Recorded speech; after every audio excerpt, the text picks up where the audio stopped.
on foot, and again, he chased him out with the stick. And a third Gentile that came to Shammai and said, oh, these fancy clothing of the Kohen Gadol, I also want a pair of that. Can I convert? Good night of Shabbos. Here's a joke my daughter shares with me. A police officer walks into a store on 13th Avenue. He's writing out a ticket to the shopkeeper. The city's on lockdown. You're getting a ticket for keeping your shop opened. But the shopkeeper says, what are you talking about? I'm protesting for George Floyd. I'm a looter. I'm a protester. Oh, says the policeman, I'm sorry. If that's the case, he turns around and says, have a nice day.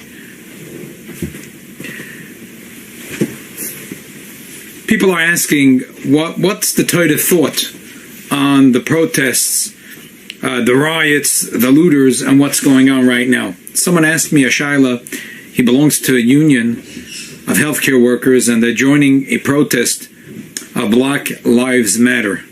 Should he join? Could he join? As Yidden, the first thing we do, psukli psukecha, we open up the Chumash, we open up the Pirkei Avos, and we see what message we find. And this week in the Pirkei Avos it says, Shammai Omer, have a mekabel as kol adam b'sefer panim yafos. Shammai says, receive every visitor, every person that seeks you out, receive him with a smile and a nice countenance. Wow. Wow.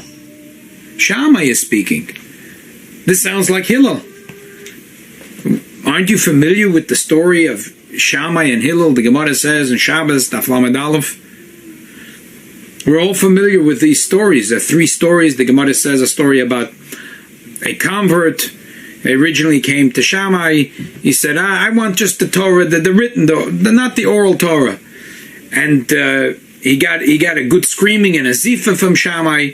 And the other one that said, Lamdeinu Torah samanas shani omed al regel achas, teach me Torah when I'm standing on one foot. And again, dochafoi be'almas albinya, he chased him out with the stick. And a third Gentile that came to Shammai and said, oh, these fancy clothing of the Kohen Gadol, I also want a pair of that. Can I convert? And again, he chased him out. He chased him out with the stick. And then these three people turned to, when they went to Hillel, Hillel was kind to them, he was sweet to them, he converted them. And Liyomim, these three people met, and they said, Shammai's attitude almost chased us away from Tachatz Kanfei HaShechina, from going under the wings of the Shechina. And Hillel, with his humility, brought us under the wings of the Shekhinah. So, Shammai doesn't sound like he's the fellow who lives by the motto of Heve Mekabel as Kol Adam B'Seiva upon him Yafas. He definitely was not Mekabel B'Seiva upon him Yafas. These three Gentiles, he did not receive them with a smile or with a nice countenance. Quite in the contrary. He chased them away with Ponim Zoyafas, Abahamas Abinim, with an angry face and with a stick in his hand.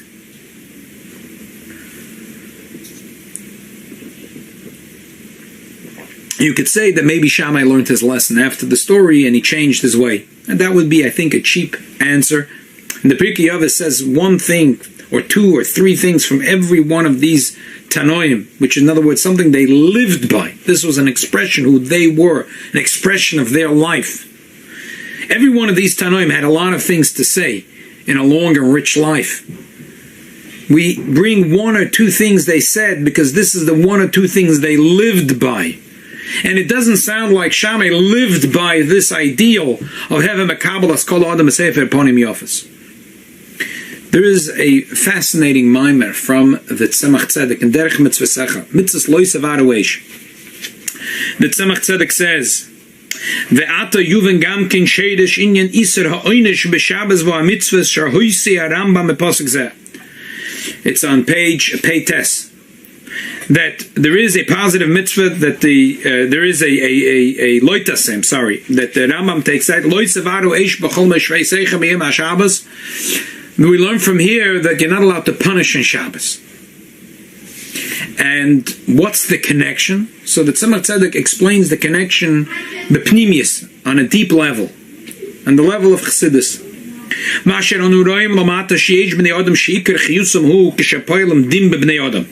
There are people we see that their life, they become alive when they are cruel to other people.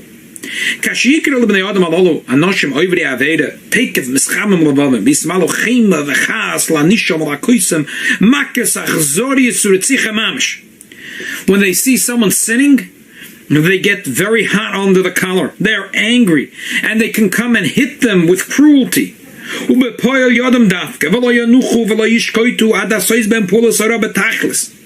Until they will take revenge in them. They have a bad nature. Okay, because they're evil. This gives them sustenance. They live off their cruelty. Without the cruelty, they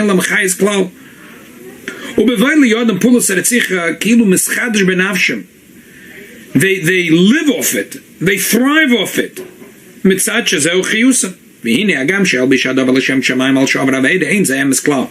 Even though they put it in the cloak of L'Shem Shamayim, but this is not true. Ki be'emes, the truth is that who is balach molei rachamim v'chesed, the Eibush is full of kindness and mercy. You live with the countenance of the smile of the king. Shuhu moker rachayim, the Eibush is the source of life. Moker atov, and the source of good. Moker chesed, the source of kindness. Moker tanugim. Ve'im pulas harabo machmosik klal k'mayim razal ein ra yored malamayla. No evil comes from heaven. And it says in brackets. There is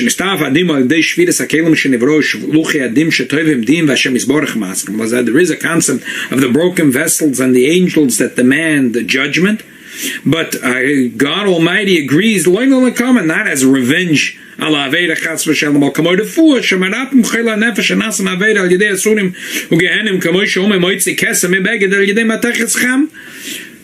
That it's for the healing process, just like the cleaners expunges a speck on a cloak through chemicals or through heat.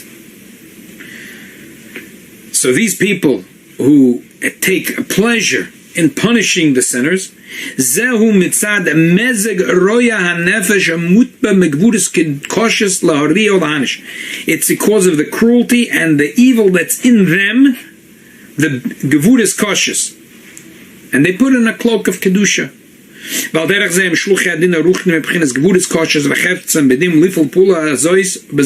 That's their life. Shabbos is when the worlds are elevated. There is no eish, even a holy eish, and for sure the eish that comes from the holy eish, the gehenim that comes from the zayos and shalchayas, it doesn't happen on Shabbos. There's a maimah from the Friedrich Rebbe said here in the United States of America, Motzei Yom Kippur 1945.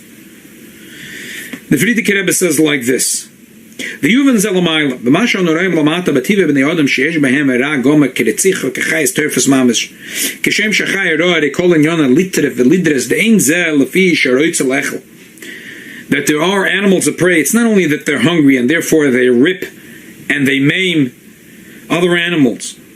It's kiim tivahu litre v'lidres v'lishpachdam kizeh mashu terefes v'deres echayshel.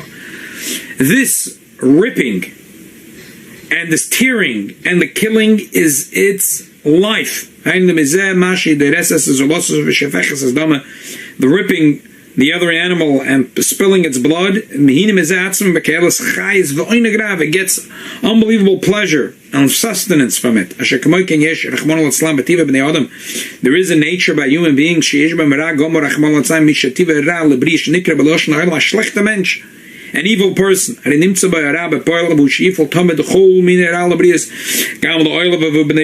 could be doing evil to other creatures, even its own household, even to his friends. Even though he loves them like his soul, and he praises them. He's proud of them. He's proud of them. And he brags about his family. He makes them uncomfortable as much as he could. He has always an angry face. Is constantly unhappy. Whatever is done is never good. Von kein Sache ist nicht zufrieden. Nothing can make him happy. Adrabe, was me tut, is ihm alles nicht gefallen. Whatever he does, whatever is done for him, it doesn't please him. Und hat gesagt, der Teines der anderen, viele seine gute Freund, he always has complaints, even to his good friends, und der eigene dabei ist, und macht sie allemal eng und schlecht. He makes them uncomfortable. Und was can, in every way possible, he makes them uncomfortable. If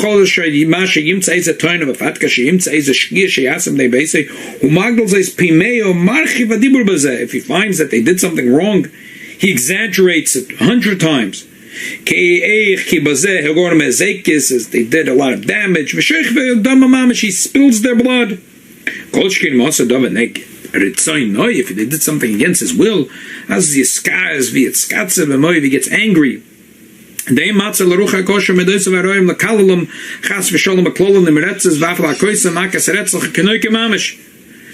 He could curse them, he could hit them. He literally taking revenge of them. Like an animal of prey. He's a bad person. And this cruelty, he lives off it. Das, was macht eng und schlecht, das ist sein Leben und Geist. The fact that he's proud and he brags about his family and friends, how great they are. He's narcissistic. He sees himself in it. He sees himself and not them. He doesn't care what's good for them. Nor was is good. What's good and what he wants. The main thing in his life is he. In his will.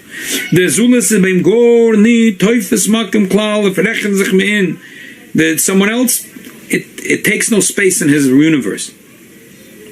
Der ganze gut sein is machen der anderen nicht gut. His good is someone else, his fortune is someone else's misfortune. And for them is a makabel chayes. And this is his livelihood. Think about this. 1945, Motzi Yom Kippur to Chassidim. Were the Frierdiker Rebbe's Chassidim that bad?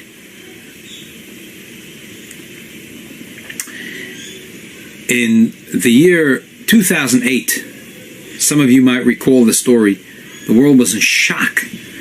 There was a story in Germany, in Austria actually, a story of Joseph Fritzl. In the city of Amstetten, it was a shocking story. He had basically his daughter, his own daughter, who he violated, who he raped at the age of 11. And at the age of 18, his daughter Elizabeth, he lured her down to the basement to help her put up a door. He knocked her unconscious and he locked her in there for over 20 years. She was a prisoner. What he did with his daughter was grisly, and in front of her children. He made her pregnant, incinerated one of her babies, but kept the other 7 alive. And his own wife didn't know about it, and he had cooked up stories. He was an engineer. He went on every night, 9 o'clock, to do his inventions in his basement.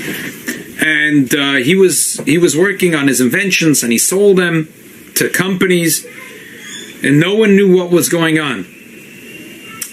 What happened was that the oldest daughter, his daughter Elizabeth's oldest daughter, had a kidney failure, and he took her to the hospital. And a note was slipped to one of the healthcare workers, and the police got involved, and he was caught. This story was sent shockwaves throughout the world. At the trial, Joseph Fritzl said his father was a Nazi soldier, and his mother used to beat him. He said he never got a kiss or a coddle in his life. And his mother would call him a criminal, an evil, and a no good. Could you see, says the Frierdiker Rebbe, how low a human being can stoop? Not just to other human beings, but to his own family members, says the Frierdiker Rebbe. You know, there was a story that they said there was a family, their father was an alcoholic. Once they got him in a good moment, and they said, "Papa, Papa," and they pulled him. There was an alcoholic in the street, and he was rolling in mud. They said, look how repugnant this is. Look at this person. in the gutter. And the father bends over and he says, "Hey pal, where did you get that good whiskey?" So the Frierdiker Rebbe in Motzi Yom Kippur in 1945 says to Chassidim, look at what cruelty could bring. Look at what a human being could come to. Look where a human being can stoop to.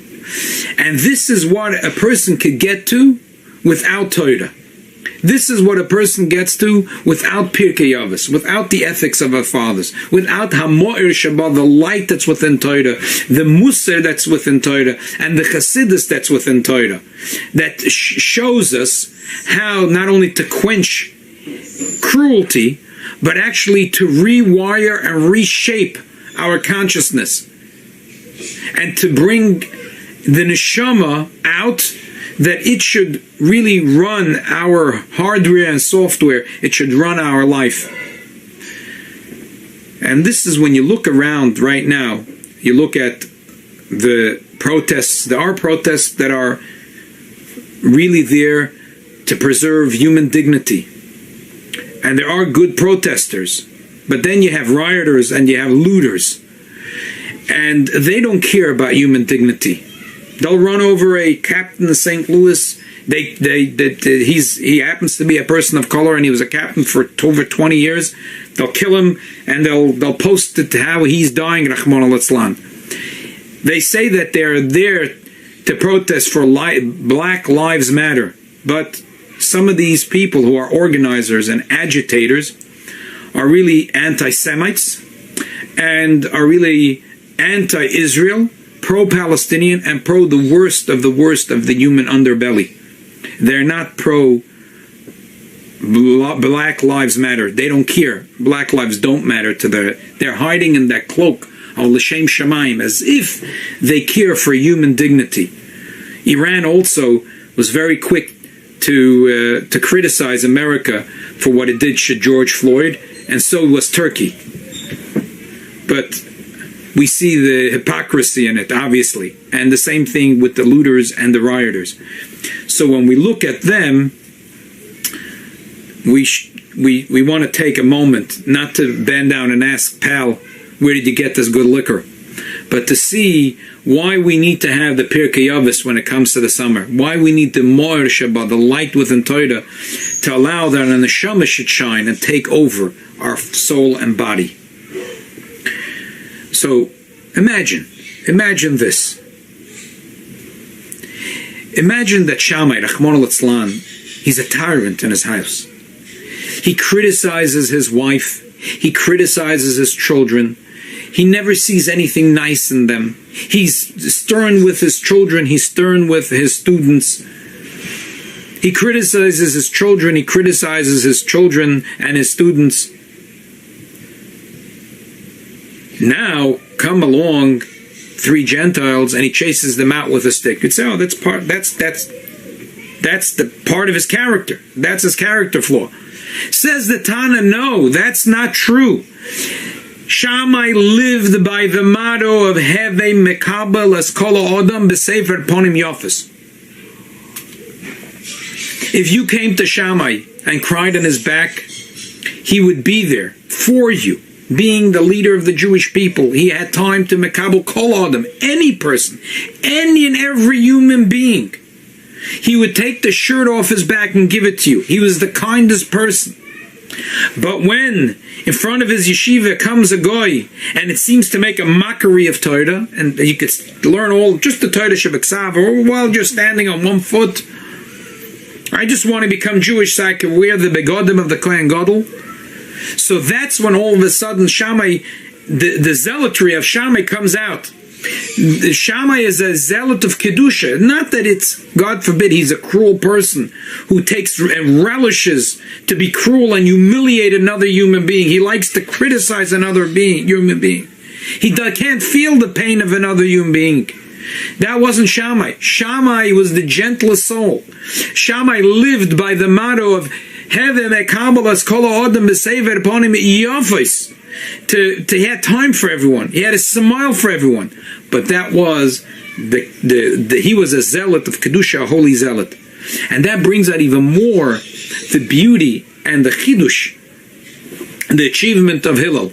If Shammai was simply a grumpy old man, and Hillel said, oh, he was a nice guy, that doesn't bring out the beauty of Hillel. Shammai was the sweetest person in the world. He was Gevurus of Kedusha. And yet Hillel shows us another way. A way that even these protesters can be brought back and turned around. And even they are redeemable. But Shammai has a lesson of his own. Shammai, he says, Chassidus is Gevurus of Kedusha, the strength of Kedusha. In order for Aseres HaDibros, there needed to be Tagboides Achayis, the strength. And when Mashiach comes, that strength of Kedusha.